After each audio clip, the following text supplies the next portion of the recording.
राजनीति में आज वो तस्वीरें दिखाने जा रहा हूं आपको जो तबाही, दहशत, दर्द की पर्यायवाची बन चुकी। धराली में जो हुआ, जो प्राकृतिक आपदा आई, 30 घंटे उसको लगभग बीत चुके। लेकिन तबाही क्यों? ग्राउंड पर अभी 30 घंटे बाद हालात क्या हैं? रेस्क्यू ऑपरेशन कहां तक पहुंचा? मलबा कहां तक जमा है? कितनी इमारतें जो खत्म हो गई, कितने लोग उसके अंदर फंसे हैं, ये सब कुछ मैं आज आपको बताऊंगा। लेकिन सबसे पहले मैं आपको वो तस्वीरें दिखाता हूं कि 30 घंटे बाद धराली कैसी दिख रही है। पूरी रोड धंस चुकी है और इस वक्त जहां पर मैं हूं, यहां देखिए, यहां भी वही हाल है। पूरा हाईवे किस तरीके से धंसा हुआ है, ये देखिए।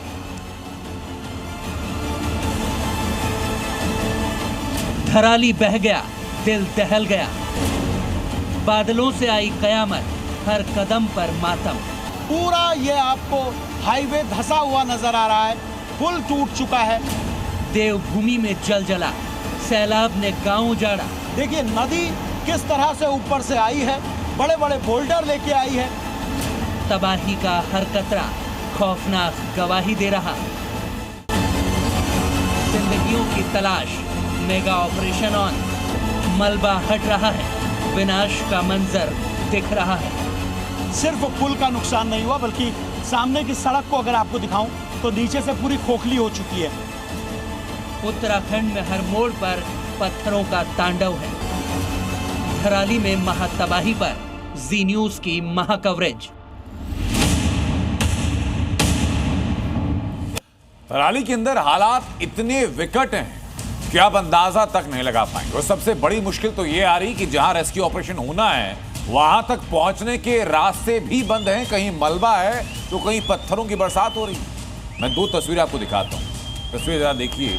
एक तस्वीर है कल की जब सैलाब आया, और एक तस्वीर है आज जिसमें तबाही के निशान आपको दिखाई पड़ रहे हैं। एक तस्वीर है कल की जब 30 सेकंड के अंदर कई इमारतें ध्वस्त हो गई, सैकड़ों जाने फंस गई। और एक तस्वीर 30 घंटे बाद की है जहां आज भी मलबा है, जहां आज भी बहती हुई गाड़ियों के निशान हैं, जहां आज भी टूटी हुई इमारतें हैं, जहां आज रेस्क्यू ऑपरेशन की टीम्स हैं जिनका पहला लक्ष्य है ये जानना, ये पहचानना कि कितने लोग ऐसे संभवतः हैं जो उस मलबे में दबे हुए हो सकते हैं। ये दोनों तस्वीरें अपने आप में विध्वंस दिखाती हुई और विध्वंस के बाद की जो तबाही होती है वो बताती है। ये साल की सबसे बड़ी त्रासदी, इसे त्रासदी जिसने देवभूमि को नहीं पूरे देश को दहला दी। जिसने भी उत्तरकाशी की ये मलबे में दफन तस्वीरें देखी, जिसने ही जैसे धराली के गांव को काटकर बाहरी दुनिया से कटे हुए देखा, वो सिर्फ प्राकृतिक आपदा नहीं मान रहा, वो सिर्फ कुदरती हमला नहीं मान रहा, बल्कि वो ये भी मानकर चल रहा है कि वहां जो चीखें थी, वहां जो लोग, जिन लोगों के आशाने उजड़े, जिन लोगों की जिंदगी और मौत की लड़ाई पिछले 30 घंटों से जारी है, उन पर क्या बीत रही हो। एक ऐसी जगह जो कि इस वक्त विनाश का शिकार हो चुकी है, वहां की सड़कें टूटी हुई, वहां पर नाले और नदियां उफन रहे हैं, जहां चारों तरफ कई फीट तक सिर्फ और सिर्फ मलबा है, और उस मलबे में सैकड़ों जिंदगानियां संभवतः दबी, घर बह गए, खेत खलिहान, मंदिर, स्कूल, सब कुछ जमींदोज हो गया। यानी 30 सेकंड के अंदर खुशहाली कैसे मातम में बदल जाती है, ये दोनों तस्वीरें उसी का जिंदा सबूत है। उत्तरकाशी के धराली गांव में बादल, फाड़, सुनामियां और सब कुछ बहा ले गए। 34 सेकंड का एक खौफनाक मंजर देखिए।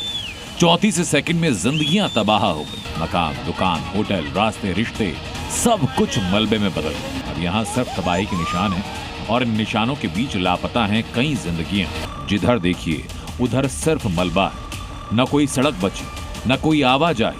हर रास्ता पहाड़ से गिरे पत्थरों से भरा है। धराली गांव जो गंगोत्री तीर्थ यात्रियों का अहम पड़ाव है, अब पत्थरों से पट चुका है।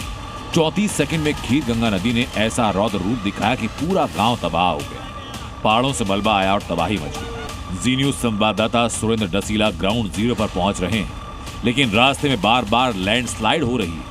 यहाँ ऐसे रास्ते जहां ना तो हेलीकॉप्टर लैंड कर सकते हैं, न एम्बुलेंस चल सकती है। जहां आपदा आई उसके 20 किलोमीटर पहले गंगनानी गांव के हालात जरा देखिए। उत्तरकाशी के भटवाड़ी से लगभग 17 किलोमीटर पैदल सफर तय करके इस वक्त मैं गंगनानी से आगे पहुंचा हूं।